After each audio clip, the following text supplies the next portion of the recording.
Hello, and thank you for tuning in to Starting Small. Today, I'm joined by David and Kavi of DS and DURGA. Guys, thank you so much for joining me today. No doubt. Thanks for having us. So typically, I do interviews one-on-one. This might be a little different for some of these questions, but I'd like to take you back to your upbringing. For both of you guys, can you kind of explain what your childhood was like and where did you grow up? Kavi, you want to go first? Yeah, sure. I grew up in New Jersey, and in a pretty typical Indian household. I then went to college for art history, where I fell in love with art and specifically architecture, so much so that I decided to become an architect. Then I went to grad school for architecture, became an architect, and worked in it for a couple years before I met David during that time, just kind of randomly. And it was around the recession in 2009. And we were just sort of both dissatisfied with what we were doing and just thought there could be more. So I'm kind of like jumping forward into like the genesis of DS and DURGA, but yeah, at some point I quit architecture and started doing this. Amazing. David, what about yourself? Sorry. Or no. I grew up north of Boston, in a little town called Swampscott, next to like Salem, the witch trials town. Grew up near the ocean, with like woods behind my house. Grew up in a house where my dad listened to really loud music in the central artery of the house with no regard for us. So like was inundated with classical music, blues and jazz, classic rock. So I think those had a really big impact on me. Yeah, that's childhood. Is that, do you want to know up until today or just childhood? No, that's great right there. For you guys growing up as well in your childhood, would you say that you had an entrepreneurial mindset, say like the typical lemonade stand or selling products? I mean, we did like so definitely I just was going to be a musician and only cared about that. And I mean, when I was a really little kid, you want to be like a basketball player or something. Yeah. But no, business was not at all part of my family's. It wasn't even a thought, like business school or nothing to do with business. We never talked about it. Yeah. We started DS and DURGA like as a labor of love and knew nothing about business and had to learn as we went. And so it's a little different. Certainly. I definitely had, I guess I would just put it more of like an entrepreneurial spirit because my parents both owned a medical practice together, and they still do, and they work together. And it was kind of what I witnessed growing up, and I really, it really impressed upon me the idea that, around the dinner table, like their lives were just kind of seamless. Like they would talk about work, they would talk about life, like everything just kind of flowed into each other instead of like, how was your day? What did you do today? What's going on with your work? Like there was never any of that. And so it just was kind of what was normal to me. So it really, when David and I started working together, it felt really natural because it's just sort of what I witnessed growing up. And I definitely, when we're asked about work-life separation, we don't, I mean, sure, we surely take weekends off, and we definitely have like downtime and everything. At this point, it wasn't always the case, but now it is. But we talk about work constantly. Our children talk about our work kind of constantly and are just kind of involved in it because it's just omnipresent and always around. So yeah, I grew up with the idea that that it was kind of amazing and ideal to run your own business. Yeah. And yeah, so that was definitely an influence on me, I think. Amazing. Transitioning into grad school, Kavi, you mentioned earlier that you guys met here at grad school. I'm curious, did you meet in like a class? What was that experience like? Where did you guys meet? What school was that as well? Sorry, no. So I went to grad school in Los Angeles. Okay. David and I met on the street in New York, just randomly on the street. Okay. I went to grad school working in restaurants and playing in bands. I didn't go to grad school. Got it. I'm not as smart as Kavi over here. He's equally as smart. David, I'm curious. And prior to DS and Durga, what kind of jobs were you working? Were you touring then as an artist? Yeah, so yeah, I went to film school, and then like at the end was in a band, and we just like always left to go on tour. And Yeah. then we moved to New York and just were musicians. When we would come back from tour, we would always get like a shitty job in like a restaurant. And so I worked in restaurants for like 10 years, like coffee shops and restaurants. Like I worked at Cafe Jeton, like some legendary places, St. Helens Cafe, Pure Food and Yeah. Wine. Two of those are gone and are legendary. So I worked there and like in between. But I mean, even I was a mover right when I moved here, like before the summer, before going on tour. And like, I'm a skinny dude, like being a mover was awful. You know, coffee shops. I worked in some pretty awful coffee shops. So many of our connections, and definitely like in the beginning of DS and Durga, Yeah. so many things we accomplished are because of David's work in coffee shops and restaurants. He Definitely, just like sort of hit these couple places at the right times. He worked at Cafe Jeton in Nolita, like just like a block away from where our first store is. And he worked at St. Helens, which was in Williamsburg before Williamsburg was what it is now. It was like that was like peaking. Yeah. And like, so all these amazing creative kind of like Brooklyn pioneers were, you know, it was like a scene. And so he met all of them by serving them coffee, but would also just sort of like have Also these because I was in bands and would like play like shows, and so you just meet people that, you know, it was like a whole thing.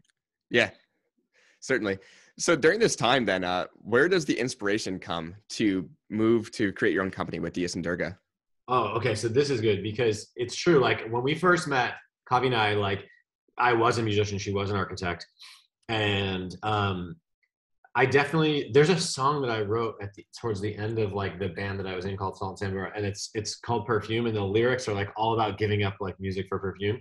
Because I started to make stuff like for Christmas presents and Kavi did the design and people loved them. And she was like, why don't we just make a company? And at this time, like everyone was just like starting their own thing. Like Kavi had a good friend that had a jewelry business. I had one that had a jewelry business. People were just making their own things. Yes. So, but in a totally different way than like, sorry, I don't want to interrupt, but like, it's just an interesting contrast to like what's going on now, where especially in beauty and just like brands in general, like everyone's launching a brand, but we were not launching a brand like at all. Oh, yeah. It was out of passion. It was like things for friends. It was a different world. We were like making art. We were like doing projects. We were like crafting and like we actually making things ourselves. And like, we thought of like the word brand, like it wasn't really used much, thought of it sort of like a dirty word, just like kind of like very corporate feeling. Definitely. I honestly could not have defined the word marketing for you until like 5 years ago. Like I really didn't understand what the concept of marketing, like what it actually meant. You know, I think maybe a lot of people don't know what it means. I just did not know about business at all in that regard. Yeah. So, but we had started to make things for people, and the real way it happened is like this. So start making stuff for people. I'm still working at the restaurant, like not like just fucking dragging my feet through it, playing shows, going on like tours and stuff. And then it really starts to take off and we're like, this is crazy. And we were making like weird, like interesting perfumes, right? I was also learning how to make perfume because I am the perfumer of the brand, in case anyone doesn't know. So I still to this day make every formula. But at that time, I was figuring it out. Like I'm self-taught. And we got Anthropologie wanted us to make them a line. Mm-hmm. And so we did that, and they placed a PO for us for like, I think it was like it was either $26,000 or $52,000. And we were just like to that. And I was like $5 million. We were like, holy shit. Yeah. And I was in India. And so I quit my job. We were in India together. So I gave my 2 weeks and I went full time, and then Kavi 6 months later to do it. And we were like, wow, we can actually make a living off this. But then artistically realized like, wow, it's really tough making it in music because there's so much competition, and like I didn't look at music like a business. That's the thing. I just Yeah. saw it as an art form, and if you want to be successful, you have to treat it like a business. And I wasn't able to do that at the time. Now knowing that, maybe it would be different. And Kavi was an architect, and you know, she's bogged down in like these projects that take like 10 years, and she just wanted to like see her designs come to life. And we realized, oh, I can make perfumes about the same things I want to talk about in music, and she can make design products that can actually get done that she made in a shorter amount of time. And so we're like, wow, we can transition like our careers actually into this, and it took off. So the formulations, not really having much experience prior, what did that look like in R&D and some of your prototyping processes as well? You know, it's funny. I mean, we still sell Cowboy Grass as one of our like old fragrances. I made that when I didn't know anything about fragrance. Wow. So I think that I can figure out any artistic discipline. Like I'm good at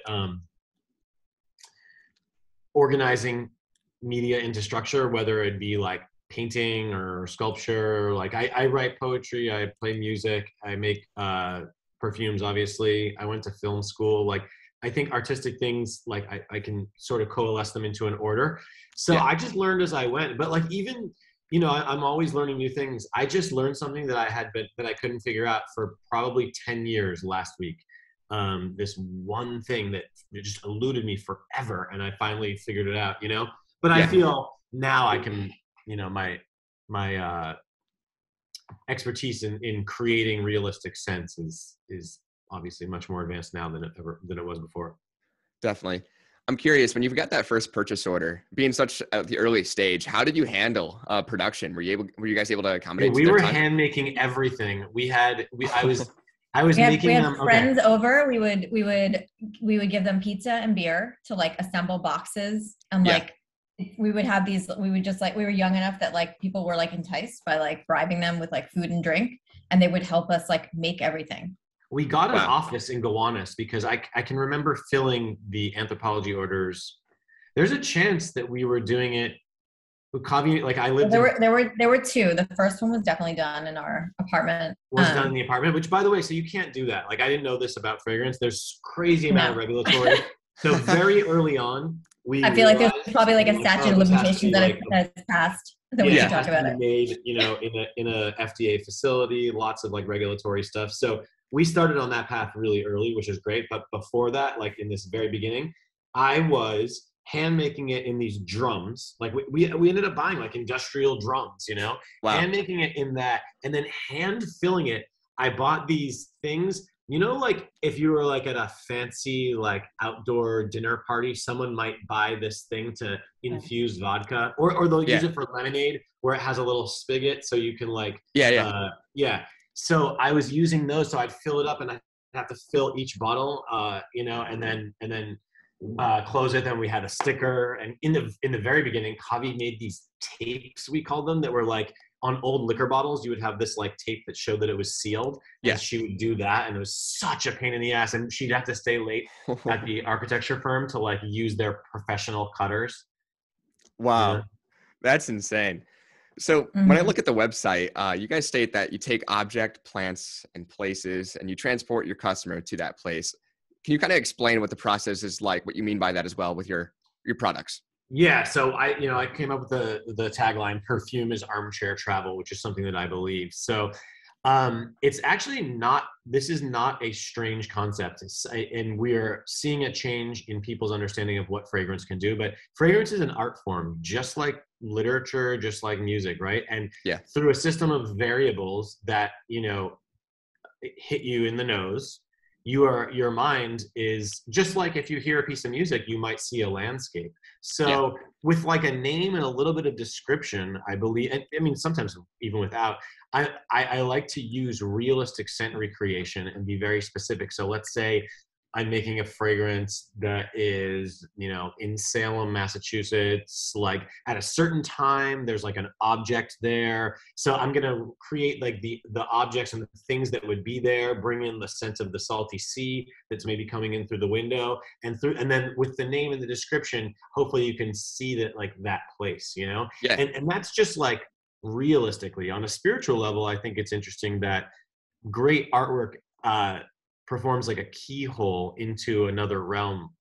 You know, like if you had a bottle of perfume right there and I had one and we sprayed it together and smelled it, it's almost like our minds are going to some Wow. Yeah. non-localized energy field, you know? Yeah. And it's the same thing when happens with like music. All great art is like this window onto like a possible landscape. Definitely. What or where do you source these elements, say from the early days as well? Where do you source these elements from breeding Well, that now personally? I work with like I work with what I think are the two greatest fragrance companies in the world. Like that, all right, they're one of them, Firmenich. They're doing the R&D that's like propelling us into the future. I mean, there's Yeah. 4 or 5 major companies that make aroma chemicals. For the Yeah. naturals, there's a few more, and I work with like the oldest one. So yeah, I get the best stuff from these people because it's a little bit, sometimes people don't understand, like you don't need to make your materials. Just like if Yeah. you're a guitar player, you don't need to build the guitar, you just know Yeah. how to play it. So I work with these older companies, and the natural materials literally come from everywhere around the world. Even the synthetics do too, because certain chemicals are made in a certain place at a certain process that's, you know, Yeah. completely proprietary to a certain company. Certainly. Mentioned earlier that you guys you didn't see this as a brand. I'm curious, when was the turning point where you started to market and put marketing into the products? And what did that look like? Well, I would say brand is before marketing, and maybe you can speak to that, Kavi. Yeah. But like Well, at a certain point, like when we started, a lot of the the look of the product was inspired by, as was the rest of Brooklyn, inspired by like the 19th century and sort of like Victorian times, and just like kind of like harkening back to like just this style that you know, everyone was feeling at the moment. At a certain point, as we gave DS and DURGA more thought, we were like, we do not want to be like stuck in this moment in time. Like this isn't actually like, you know, what reflects us. Like my design tastes in general, like in a vacuum, are definitely like more like modernist. So we decided to sort of I guess it would be called a rebrand. And it was a little bit painful because, you know, when you're switching product out and you just completely change the way something looks, you know, but we at probably in like 2015, I think it was, like we just decided to sort of go for it. And, you know, it made the product look more or less the way it does now, with a really kind of premium packaging situation. Everything before was based on minimums and what we could get, and there were folding cartons, you know, if anyone in the industry knows, they were just kind of like really simple things. They were stock bottles, stock caps, like, you know, labels, that, and everything that I could order in like low quantities of like even like 100 was like, you know, in the very beginning it was like, oh, I have to order 100 of those, which is insane to think of that now. But because like a lot of people's like minimums for like any kind of component you're buying is 10,000. So at the time, that's all we could do. Then, you know, things evolved. So this rebrand into the package and the products looking the way it does now happened in 2015. And then a few years later, you know, things, you know, we had more traction, and we were able to hire some people who know more about what they're doing in terms of sales and marketing. I mean, David has a considerable interest in marketing the product. It's not my forte. I'm just kind of focused on like the design and but that's just part of the marketing. I think just like the word marketing, but like if marketing is just like how you talk about your product to the consumer, that's super important to me and always has been. So we've always been doing that. But Kavi, yours is like even more like keeping this brand identity succinct. I mean, we are like a capricious brand. We're interested in doing something, we're going to do some crazy ass shit, and that's because that's what we're into. And you learn about yourself as you go. I mean, it feels freer and freer. To, you know, it's not freer and freer because in some ways it's harder, but meaning we hope we never lose that joyful edge of like play, you know, with it. Certainly. At the early days at launch, of course, you guys were selling locally, but I'm curious, were you 100% for the most part e-commerce selling D2C online? No. We right away we were in like the coolest stores. Like that's how it started. We were in like Yeah. Freeman's Yeah, and that, Ernest Zone and in God We Trust, which were like three like capital, like just important, like cool New York yeah, stores, you know. And All, then all gone now. yeah. yeah, So like, how does a deal like that acquired so quickly at being an early company? that's the thing is it took right up, but it's because I worked in these restaurants, so I knew the guy at Freeman's, Tavo Somer, who was like the most influential like New Yorker of the time, Wow. and he wanted it. He put it in there. I used to make them a shaving tonic for their barber shop that I cut down spruce trees behind my parents' house and distilled it and made this crazy ass thing. Yeah, And then Ernest Sohn, maybe knew someone or they were friends with them. And then in God We Trust, I knew the owner as well. So those things right there. And then, And by the way, no one was doing this then. we You know, didn't no, sell like online. This is when Amazon just sold books. So yeah, like yeah. there was no store that sold online. I mean, In fact, I remember Refinery 29, which is now just like this crazy like media giant, Yeah. started as like an online boutique that where you could buy things from like random little stores in New York that like no one knew about. They were just like these cool stores, and then they like Yeah. gathered together to put their wares online under this site Refinery, because people didn't have their own like e-com websites. Yeah. So like Refinery 29 started, if I'm remembering correctly, as this place where like small boutiques could sell stuff, like, you know, because they couldn't make their own site. So it didn't exist much then. And the idea of handmade perfume also didn't exist much then. I mean, there were very few of us actually making perfume. It was very much still a kind of like top down, you know, French, you know, you have to study it, you have to take this right path. So what we were doing at that moment was pretty radical, because no one was really doing that. Certainly. From shoppers going to those stores then, what kind of say stats could you pull for your main demographic then, especially weaving into today as well? What would you say is the main demographic for DS and DURGA? so now or then? Then, and then what kind of transition did you see evolving I to have now? to say this one's a little tough because there's two kinds of artists. There's the artists who like make their art and don't care what anyone thinks, and then there's the one that's like, oh, I want to make something for everyone, and I'm more number two, and I'm the one making like the fragrances. So like I hope that you discover our brand, you're like, oh, this thing is so cool, let me find one that works for me. And we do see that, like we have a very wide swath of ages and gender and type of people, because it's not just I think it does well once it gets in front of people. I mean, we've always had a sort of, you know, young demographic, like 25 to 45, but even older, we have an older demographic as well.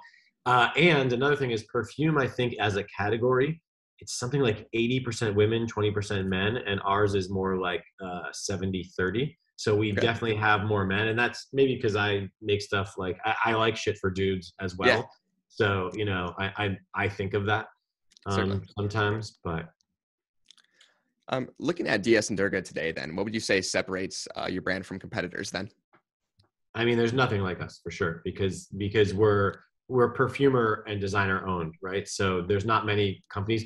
Look, what the perfume industry generally is a company comes up with like a brand, maybe creative ideas, and then they go to a perfume company to make them perfumes. They don't know how to make perfume. They don't know the formula, and they don't understand how perfumes truly work. Just like if I hired an orchestrator to make me like a symphony, and then I was like, yeah, no, I made that because I told him I wanted the symphony to be like, you know, kind of Germanic, but like have some new like fresh sounds and like use a lot of clarinet.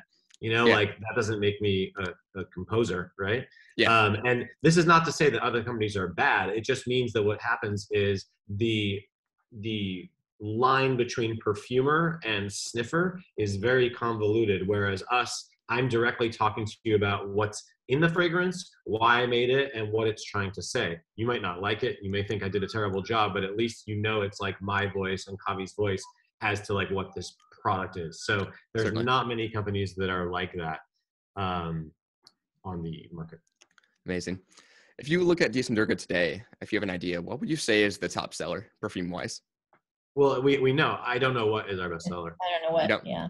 It's a fragrance enhancer. It's like sort of a no fragrance fragrance where it doesn't have like a heart and it smells very like modern and minimal and clean, and you can spray it over anything else and like it melds with it. But Yeah. I think a lot of people just wear it on its own as well. But we do have 6 perfumes that are in like that are always within the top 6. You know, Okay. like we are not like the brand that's just known for one fragrance. Got it. I want to say another thing that sets us apart from other. Something that we love to do is we drop these studio juices every few months. Which, and actually there's one coming out today. I don't know when this will air, but we make these limited edition scents where David gets to really kind of just exercise. Both of us get to like exercise these creative muscles that like we don't normally, because when it's limited edition and just direct to our customer, they're just in our stores and on our website. We do not wholesale them, and they sell out within the day. We get to just sort of play with the design, play with the scent. They don't have to like. It doesn't matter if they're not like, if they're not bestsellers. They're just kind of like projects and concepts that we like to bring to life. Definitely. And that's just kind of indicative of what we can do as a brand when it's led by the creatives, because it's just there's not much like maneuvering involved. We just like make it and put it out. It was always the intention to just like make things and put them out, and not so that we are like founders of the brand is really kind of like secondary to us. Like what we're making and what we're doing is really like our like how we would define our roles first. It's Certainly. like actually like designing and making the perfume. And we like to do that for specifically things like these studio juices. It's amazing. Just a quick question on that. How long do you typically keep that studio juice like live? It sells out in 24 hours. It sells out within the day. So wow. It's it just launched like 10 minutes ago and it'll be gone. Do you typically do you launch like as a legit product to stay on board if like one performs really well? We've had them join our line because they're like things that I want in there. Another thing is I'm trying to make the world's best perfume line, right? That has every single thing. And you can't do that unless like you have 100 perfumes, and it's just too confusing for people. But I always want to be like, I've never got to make like an incredible like gardenia. Like great, I'm gonna make a gardenia, done. And then like I've made it, and like if ever we want to bring it in the line, we have it and can bring it in. That's awesome. It's cool. So I like to conclude each episode with this. If you could share one piece to an aspiring entrepreneur, maybe something you've learned or regret, what would that be? Just advice from both of you guys. Yeah, I've thought about this before. I have a lot. I don't know. I'd want to like talk to them for an hour. What's something that like I think sometimes people don't realize, well, first and foremost, just like philosophically, like only do like what you love to do. It sounds so obvious, but if this is going to be your life's work, don't just be like, well, there are people who just want to like run a business. They just want to be in business. Like ours came as like a labor of love. If we were like selling olive oil, I don't know if we would be like as passionate about, although I could get into olive oil. I don't know if, we'd be like as passionate about it. So like find something you love, because that's what you would like, live and die for. Yeah. And then I don't know, before like taking investment, I would have some other advice too, just because like I think some people don't understand like what that means, Yeah, certainly.